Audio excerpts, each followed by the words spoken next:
नाम से बड़ा कोई मंत्र नहीं है। नाम मंत्र सर्वोपरि है। भैया जी,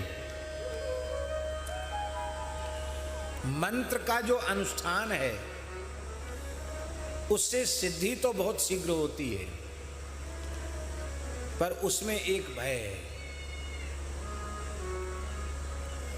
हम लोगों के मन में लालच के संस्कार अनेकों जन्मों के हैं, और जब सिद्धियां सामने आती हैं और कहीं धोखे से भी हमारी बुद्धि उधर चली गई, रिद्धि सिद्धि बहु प्रेरे भाई, बुद्धि लोभ दिखावे आई। और यदि उन सिद्धियों की ओर बुद्धि चली गई तो जो चरम लक्ष्य है भगवत प्रेम की प्राप्ति, भगवत प्राप्ति, उससे साधक वंचित हो जाएगा, मान बढ़ाई के चक्कर में पड़ जाएगा। पर श्री नाम महाराज, आहा क्या कहना, नाम महाराज ऐसे हैं, इनमें अनुभूति भले ही कुछ विलंब से हो, पर नाम महाराज किसी रिद्धि सिद्धि के प्रलोभन में फंसने देते नहीं है। इसलिए मंत्र जप भी करना चाहिए, हम नहीं कहते मंत्र जप मत करो, पर मंत्र जप सदा सर्वदा नहीं किया जा सकता, पर नाम जप निरंतर किया जा सकता है। इसलिए मंत्र जप भी करो, पर जोर नाम जप पर रखो। नाम से सद्य प्रेम की प्राप्ति होती है। एक नामनिष्ठ महापुरुष हैं, अभी हम लोग बीना गए थे तो उस यात्रा में उनका दर्शन किया।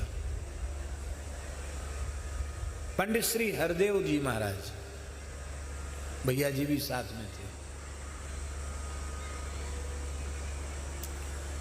उन्होंने एक अनुभव हमको एकांत में बताया। उन्होंने कहा कि राम में रकार का उच्चारण करने से अनंतानंत जन्मों के संचित क्रियमाण प्रारब्ध का नाश भस्म हो जाते हैं, और जब वो सब भस्म हो जाते र कहने से, तो आ कहने से विरहाग्नि प्रदीप्त होती है। रा आ, राम में ना, राम में आ है, तो आ का उच्चारण करने से भगवत दर्शन की व्याकुलता बढ़ती है, और माँ कहते कहते भगवान की प्राप्ति हो जाती है, लक्ष्य की प्राप्ति हो जाती है।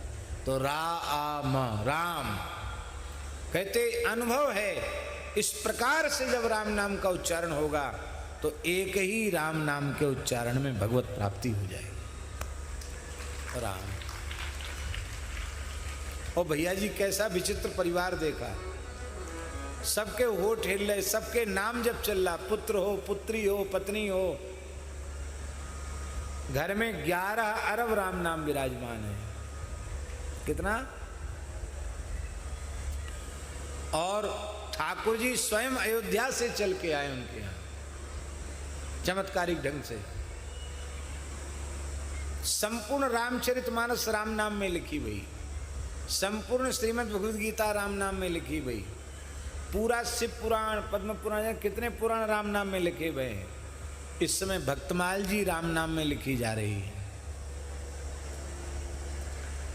और बालक बालिकाएं दिन भर राम नाम गूंजता रहता उनके यहाँ, कीर्तन होता ही रहता है। नए नए युवक भजन में लगे हुए हैं। गृहस्थ हैं, गृहस्थ, एक बेटा एक बेटी, कम उम्र है, ज्यादा उम्र नहीं है, 50 की भी शायद नहीं होगी।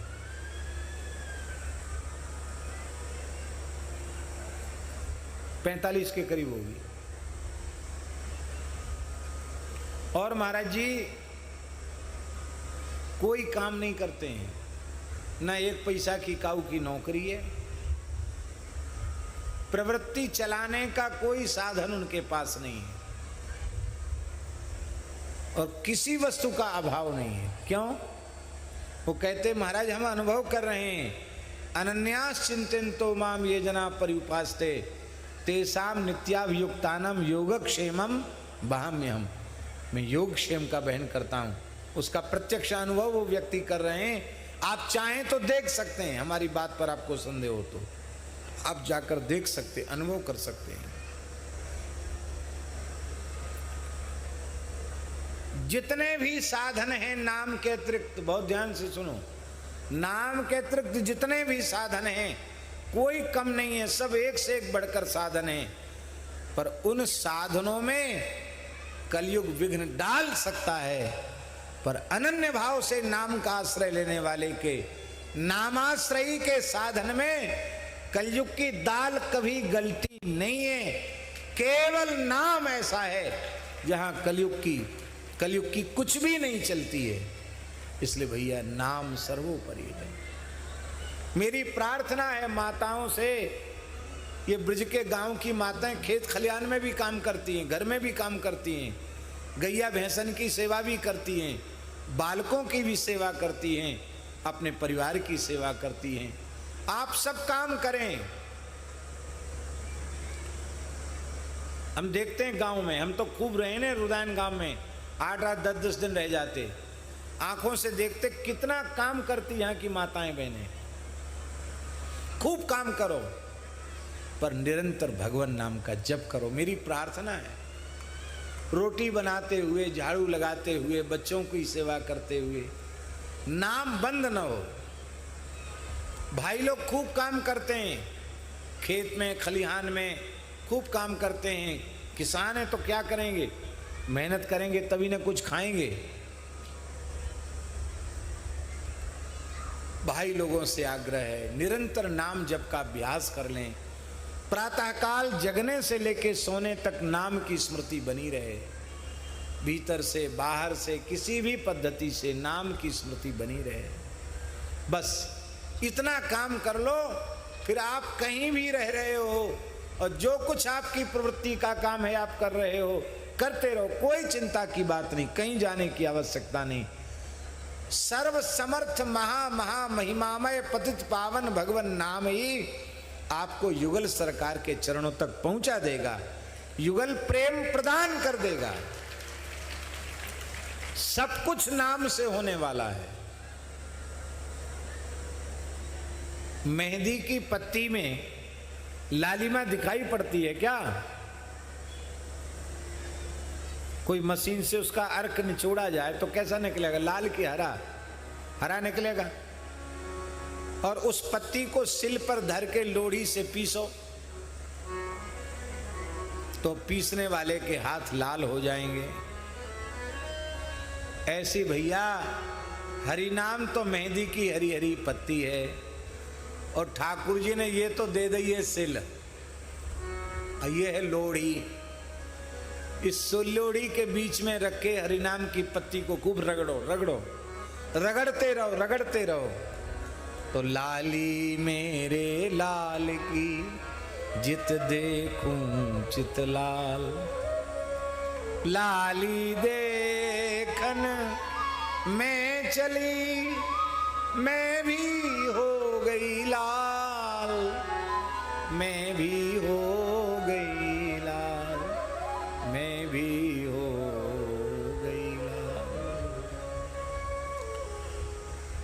एक लोहार की दुकान में लोहे का काम करने वाला, अपनी ही दुकान थी उसकी, गरीब आदमी, तो उसने, बच्चे ने मुझसे कहा, गुजरात की बात है, सौराष्ट्र की, हमारे पूज्य गुरुदेव का शरणागत परिवार भक्तमाली जी का, तो एक 15-16 साल के लड़के ने हमसे कहा कि महाराज जी हम तो दुकान में घन पीटने का काम करते हैं और फिर इतने थक जाते हैं काम करके आते हैं कि फिर खा पी के सो जाते हैं। महाराज की कृपा से हो जाता है, हम कैसे भजन करें? आपने नाम की महिमा बहुत सुनाई है। तो ऐसी मेरे मन में पता नहीं क्या आया, हमने कहा कि घन तो बजाते ही हो, ऐसे पटकते हो, राम राम राम राम, ऐसे भीतर से किया करो।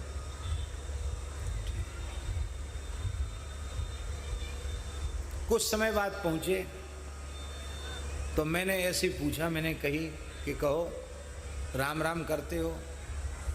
इतना सुनते ही उसके नेत्रों से झरझर आंसू बहने लगे। बोले महाराज जी अब मैं घन बजाता हूं, कहीं से आवाज आती मुझे राम नाम सुनाई पड़ता है। मेरी जिंदगी बदल गई। कहते पहले बिना राम नाम लिए घन पीटता था, तो परेशान था। अब हमने नौकर रख लिए, अब मशीन आ गई है हमारे यहाँ, और महाराज अब गाड़ी ले लूँगा तो गाड़ी में आपको घुमाऊँगा। बोलो वृंदावन बिहारी।